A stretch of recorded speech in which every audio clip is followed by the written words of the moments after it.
أما بعد، فإن أصدق الحديث كتاب الله، وخير الهدي هدي رسول الله صلى الله عليه وعلى آله وصحبه ومن اهتدى بهديه واستنى بسنته واقتفى أثره إلى يوم الدين. أما بعد، يقول ربنا تبارك وتعالى: وكذلك أوحينا إليك روحا من أمرنا ما كنت تدري ما الكتاب ولا الإيمان ولكن جعلناه نورا نهدي به من نشاء من عبادنا وإنك لتهدي إلى صراط مستقيم صراط الله الذي له ما في السماوات وما في الأرض ألا إلى الله تصير الأمور. عباد الله، ما أحوجنا في هذه الدقائق المعدودات أن يكون حديثنا عن كتاب ربنا تبارك وتعالى، عن كتاب ربنا الذي هو النور المبين وهو الصراط المستقيم، ومن تلاه أجر ومن دعا إليه هدي إلى صراط مستقيم.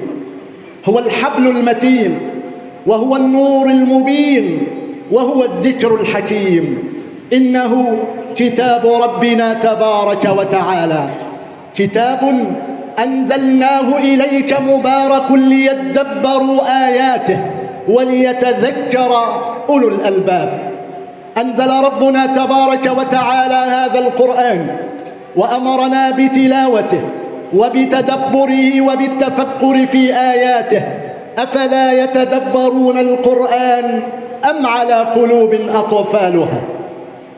والناس مع القرآن ثلاثة أصناف. الناس بالنسبة لقراءة القرآن وفهم معانيه والتدبر في آياته والعمل به ثلاثة أصناف. الصنف الأول وهو أعلى الأصناف وهو أفضل الناس، بل هم أعظم الخلق عند الله رب العالمين، نسأل الله أن نكون منهم. هذا الصنف من الناس رزقهم الله القرآن تلاوة وفهما وتدبرا وتفكرا، فهم بأعلى المنازل، يتلون كتاب الله ويتدارسون في آيات الله ويفهمون ما فيها من معاني. ولذلك أنزل الله القرآن، فالله تعالى لم ينزل القرآن لنتعبد بتلاوته فقط، وإنما أنزله لنتعبد بتلاوته ولنتفكر في آياته ولنطبق أحكام القرآن علينا في بيوتنا وفي شوارعنا وفي أعمالنا. هذا هو الغرض الذي من أجله أنزل الله القرآن. ولذلك علمنا نبينا محمد صلى الله عليه وسلم أننا عندما نقرأ القرآن لا نقرأ مجرد تلاوة وإنما بفهم. يقول أبو عبد الرحمن السلمي وهو من التابعين الذين تعلموا القرآن على يد أصحاب النبي الكريم صلى الله عليه وسلم، يقول هذا الرجل: أخبرنا الذين كانوا يقرؤوننا القرآن كعثمان بن عفان وعبد الله بن مسعود وغيرهما أنهم كانوا يتعلمون على يد رسول الله صلى الله عليه وسلم 10 آيات فلا يجاوزونها حتى يتعلمون ما فيها من علم ويعملون بما فيها من عمل. قالوا: فتعلمنا العلم والعمل. هكذا يأمرك نبيك صلى الله عليه وسلم أنك عندما تقرأ القرآن أن تتدبر فيه. نبيك صلى الله عليه وسلم يقوم في ليلة طويلة يصلي لله رب العالمين ويقرأ آية واحدة لا يجاوزها ولا يغيرها، يتلو قول ربنا تبارك وتعالى: إن تعذبهم فإنهم عبادك وإن تغفر لهم فإنك أنت العزيز الحكيم. تخيل نبيك صلى الله عليه وسلم في ليلة طويلة لا يغير هذه الآية، يتقرب إلى ربه بقيام الليل بآية. وأنت أيضا عندما تجد آية تلامس قلبك وتفهم معناها كررها ولا تمل من هذا التكرار. كررها سواء كنت في صلاة أو كنت في غير صلاة. وتعلم الصحابة هذا الدرس من رسول الله صلى الله عليه وسلم. فهذه أسماء بنت أبي بكر الصديق رضي الله عنها وعن أبيها. دخل عليها ابنها عروة بن الزبير ابن أسماء، قال: دخلت على أمي يوما فوجدتها تصلي، فانتظرت حتى تنتهي من صلاتها لأكلمها، فإذا بها تصلي وتقرأ في سورة الطور، حتى وصلت إلى قول ربنا تبارك وتعالى: وأقبل بعضهم على بعض يتساءلون قالوا إنا كنا قبل في أهلنا مشفقين فمن الله علينا ووقانا عذاب السموم إنا كنا من قبل ندعوه إنه هو البر الرحيم.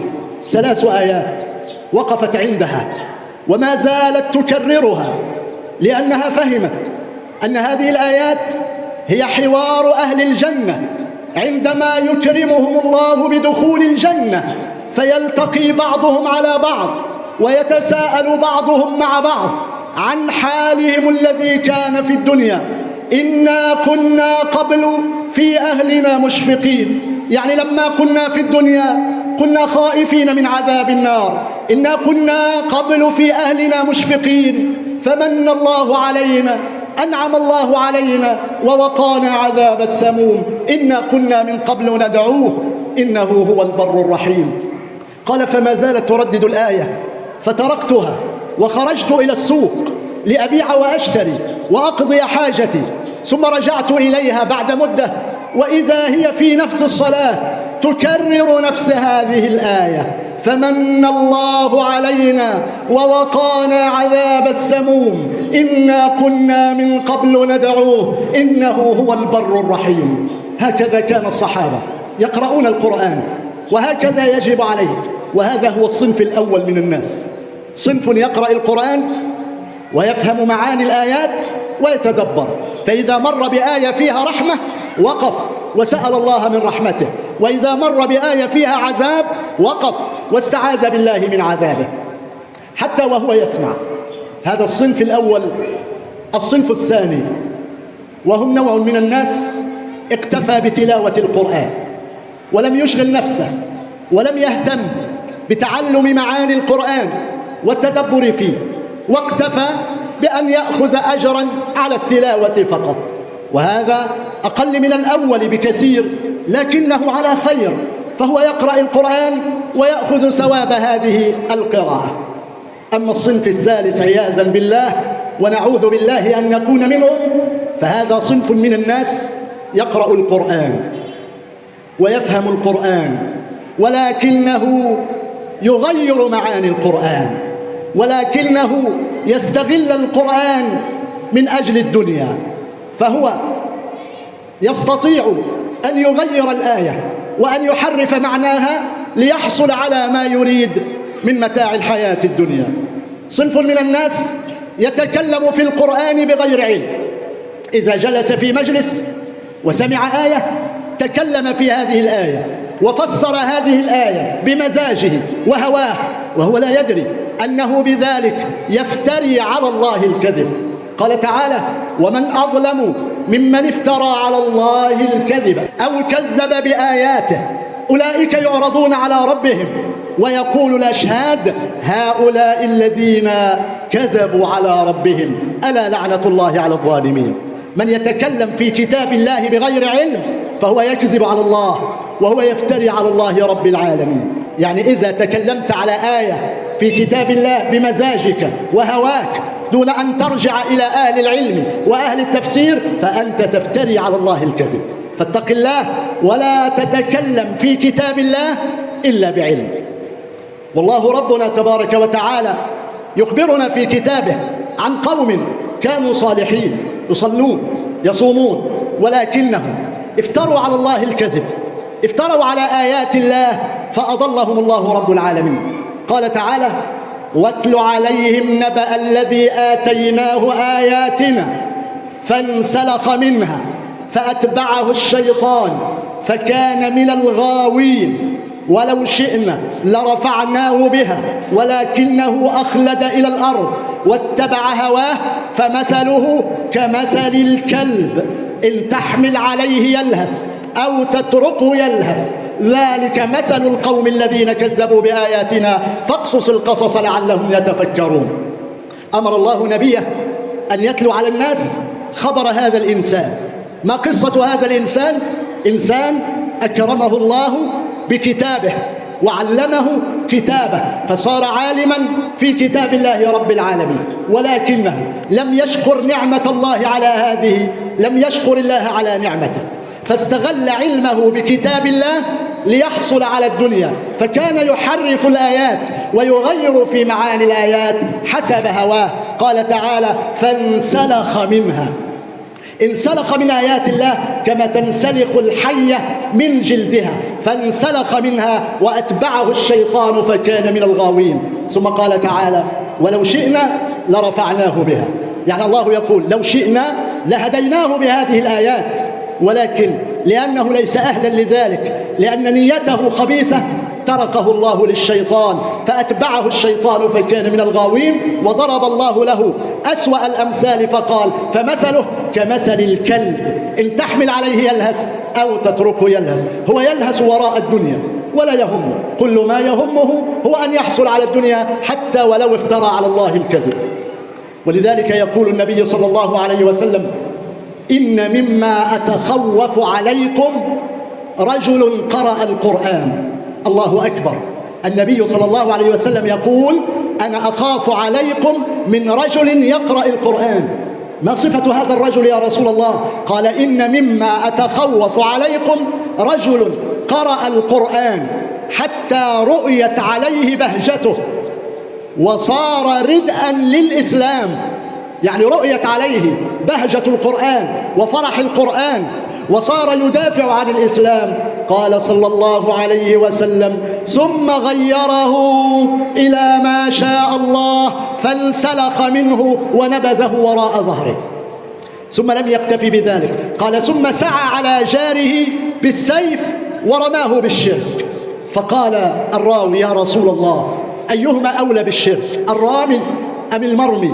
فقال: الرامي أولى بالشرك. يعني هذا الرجل قرأ القرآن وانتفع بقراءة القرآن وعلمه الله القرآن، ولكنه انسلخ من هذا القرآن وترك تعاليمه وحرفها وغيرها حتى صار يجعل من نفسه حكما على الناس، فسعى على جاره بالسيف ثم رماه بالشرك، رمى جاره بالشرك والكفر عياذا بالله. فسئل النبي: أيهما أولى؟ قال: هو الذي رمى جاره بالشرك والكفر هو أولى بالكفر. لماذا؟ لأنه رجل تعلم القرآن ثم استغل القرآن من أجل منافعه الدنيوية.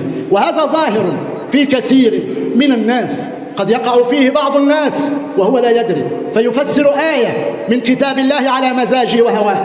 هو يخالف إنسان فيأتي بآية نزلت في الكافرين وينزلها على هذا الإنسان، أو بآية نزلت في المنافقين وينزلها على من يخالفه. لماذا؟ لأنه اتبع هواه. فمثله كمثل الكلب إن تحمل عليه يلهث أو تتركه يلهث. أقول ما تسمعون وأستغفر الله لي ولكم إنه هو الغفور الرحيم.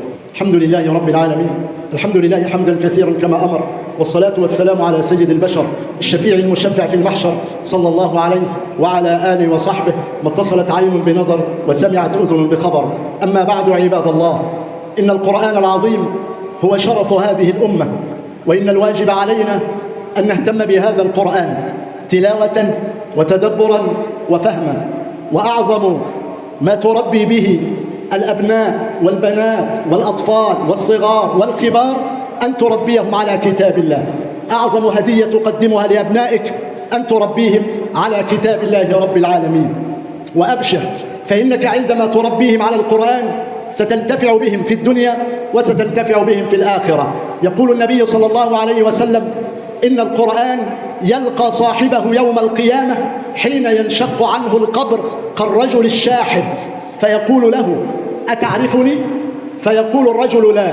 فيقول: أنا صاحبك القرآن، أنا الذي أظمأتك بالهواجر، وأنا الذي أسهرتك بالليل. وإن كل إنسان اليوم من وراء تجارته، وأنت من وراء كل تجارة. فيعطى الملك بيمينه والخلد بشماله، ويوضع على رأسه تاج الوقار، ويكسى والداه حلتين لا يقوم لهما أهل الدنيا، فيقولان، يعني يقول الأب والأم: ربنا بما كسينا هذه الحلة؟ فيقال لهما: بأخذ ولدكما القرآن، يعني بسبب أنكما ربيتما ابنكما على القرآن. فابنك أمانة وابنتك أمانة، وستسأل عنهم يوم القيامة. الرسول صلى الله عليه وسلم يقول: إن الله سائل كل راع عما استرعاه. وقال صلى الله عليه وسلم: ما من عبد يموت يوم يموت وهو غاش لرعيته إلا حرم الله عليه الجنة. فلا تغش رعيتك، ورعيتك هم أبناؤك وهم أهلك، فاتق الله فيهم. يا أيها الذين آمنوا قوا أنفسكم وأهليكم نارا. ونحن في هذا الزمن زمن الفتن وزمن الشبهات، فاحمي أبنائك، احميهم من هذه الشبهات، وحصنهم بالقرآن العظيم. علمهم القرآن وفهمهم آيات الله، وحفظهم القرآن ليكون حاميا لهم من هذه الشبهات. نحن في زمن تأتيك الشبهات من كل مكان، وأنت أيها الأب اتق الله.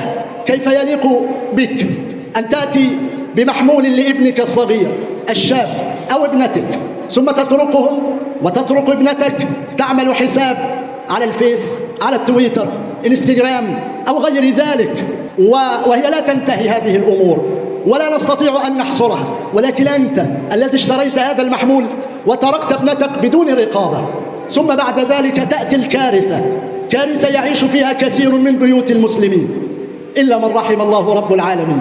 صار الآن من الطبيعي أن البنت تتعرف على ولد وتراسله وتخرج معه، وكل هذا بسبب تقصير الأب وتقصير الأم. صار الأب مشغولا والأم تشجع ابنتها على هذه الأشياء وتسكت عليها، وأنت السبب، أنت الذي فرطت في هذه الأمانة وفي هذه المسؤولية.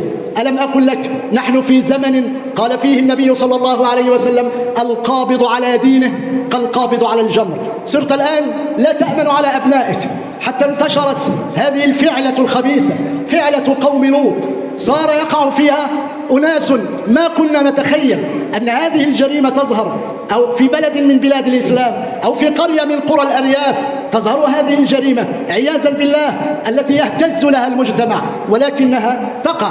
وكثير من الناس لا يحمون أطفالهم ولا يحمون البنات. علم أبنائك وثقفهم وبين لهم هذه المخاطر حتى لا يأتي ذئب فينتهش أعراضهم. وابنتك كن حريصا عليها، لأنك ستسأل عنها يوم القيامة. إن الله سائل كل راع عما استرعاه. اللهم اغفر لنا ذنوبنا.